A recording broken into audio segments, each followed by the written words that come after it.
So, hello everyone. So today I want to talk about one topic related to implementation of artificial intelligence. So today I will talk about how we implement ISO 42001 in 30, 60 or 90 days in your organization. Yes. So yeah, if your organization is shipping AI without a structure, you're gambling with bias, privacy leaks and brand risk. So ISO 42001 gives artificial intelligence management system and how to run that safely, legally and consistently. In next few minutes I will show you exactly how to implement in with a 90, 60 days or 90 days roadmap. You can use it tomorrow. So today I will cover some of the topics like what is a AAMS, why it matters, the core building blocks, policy risk, life cycle controls, and evidence, and a step by step plan of 30 days, 60 days, and 90 days, how you can manage it, and a mini case study, and pitfalls to avoid, and a short checklist you can keep. So, an AMS is a management system like ISO 27001 for security, but AMS is for artificial intelligence. It turns principles, safety, fairness, privacy, security, transparency into rules, process, controls, and proofs. Why it matters? AI can drift, memorize sensitive data, hallucinate, amplify bias, or be hijacked by prompt injection. AMS ensures we design, deploy, monitor, and improve AI with controls, audit ready evidence. Think of it as a moving from we hope our AI behaves to we can prove our AI behaves and fix it when it does not. And PDCA framework like AMS follows PDCA, plan to check act. Like plan, define scope and context, write an A policy, set objectives and choose a risk method. Do implement a lifecycle like data, modeling, validation, deployment with guardrails and human in the loop. Act, fix gaps through corrective and preventive actions, update policies, improve the system. This loop repeats every AI use case every quarter and continuously. And we have four pillars: leadership and policy, risk and impact, operational life cycle, evidence and improvement. So I'll talk about four pillars. Leadership and policy. It's a top level A policy, clear roles and stop the line authority for safety. And pillar 2, risk and impact, identify bias, privacy, security, misuse and safety risk, and we should treat them. In third pillar, operational life cycle, a gated SDLC with guardrails before and after deployment plus rollback. Pillar 4, evidence and improvement, documentation, monitoring dashboards, internal audits, management reviews, kappa. If any pillar is missing, your AMS will be oval. So 30-day plan, foundation. What is the goal? Goal is to stand up governance, scope and minimum controls. Step 1, you should mobilize governance. create an A Create an AMS steering committee, product and AI lead, security or CISO, privacy or DPO, legal and compliance, operations, domain representatives.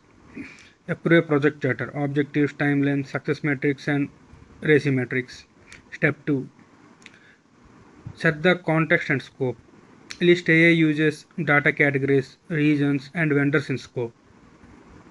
Identify stakeholders, customers, end users, staff, regulators, and their expectations.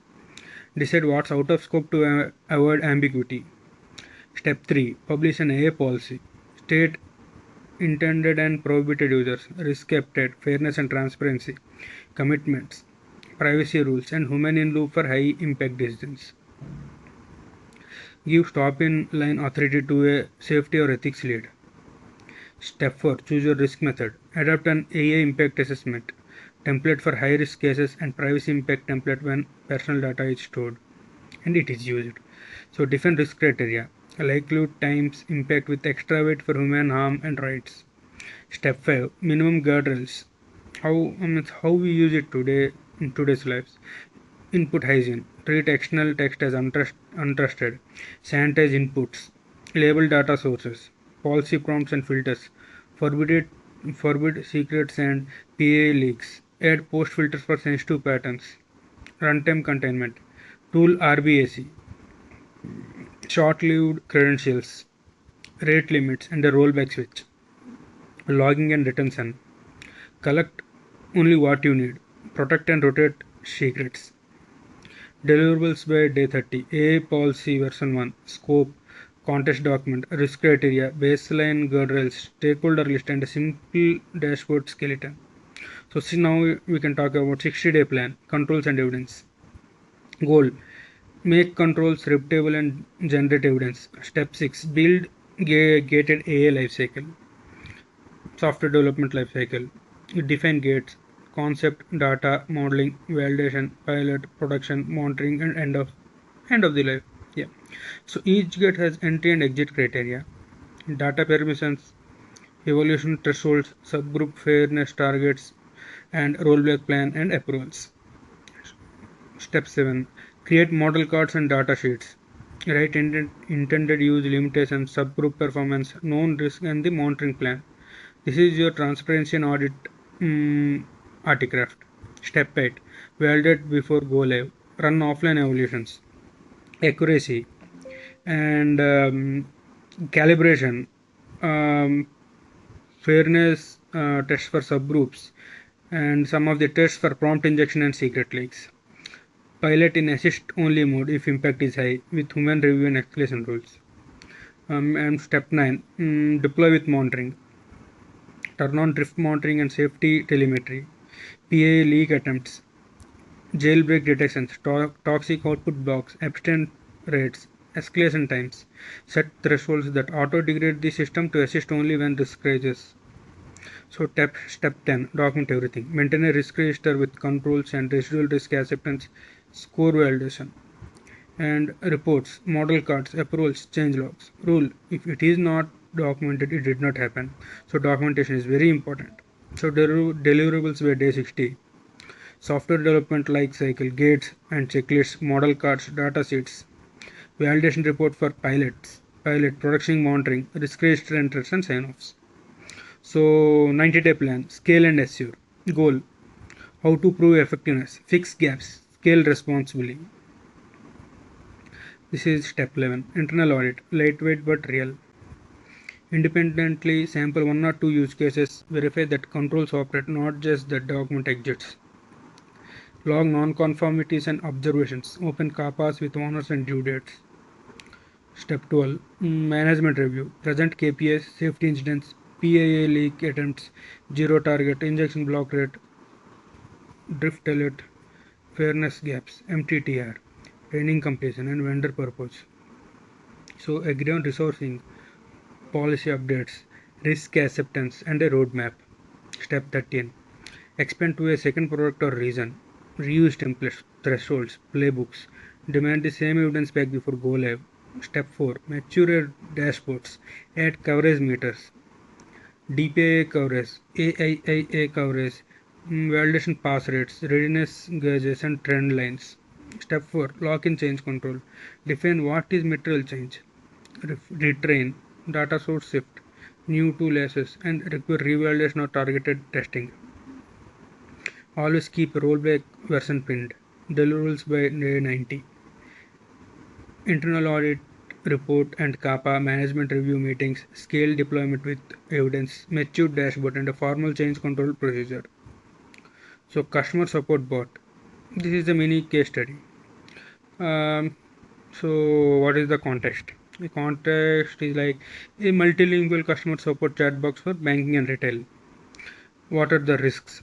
Based answers across languages, prompt injection from web snippets, PAA leakage in responses, unsafe tools called refunds, controls, assist only until 3 months of safe metrics, human review for money movement. Now input hygiene, allow listed retrieval, policy prompts, PIA and secret post filters, tool RBAC and short-lived credentials, and rate limits. Fairness KPIs by language, auto degrowth and drift escalation LA to humans. What is the evidence? Model card validation report with subgroup matrix and adversarial test results. Outcome: fewer harmful outputs, zero successful PA leaks, faster safe releases. I'll talk about some of the pitfalls. Maybe I'll talk about 5 to avoid pitfalls. 1. Paper compliance. Policies without budget or tools. Fix. Fund guardrails, monitoring, audits, empower, stop the line. 2. One-off fairness tests. Metrics drift after launch. Fix. Continuous monitoring and auto degrade. 3. Leaky logs and secrets in prompts. How can we fix? Detect at source, minimize logs, rotate keys, never print secrets. 4. Shadow AI and vendor sprawl. Fix intake process and DPS, no secondary training clauses, periodic reassessment. 5. Over automation. Remove human review too early. Fix. Assist only until KPIs are stable. Keep HITL for impact decisions. And we can talk about some pocket checklists like AA policy, role, stop the line, risk method with AAA, DPIA where it's needed, gated SDLC with validation, fairness, and rollback, monitoring dashboards, internal audits, management reviews, and kappa. So we can follow this 30, 60, 90-day roadmap, and you will have AMS that is not just compliant but probably it's very effective. So yeah, thanks for watching and good luck. Yeah, thank you very much.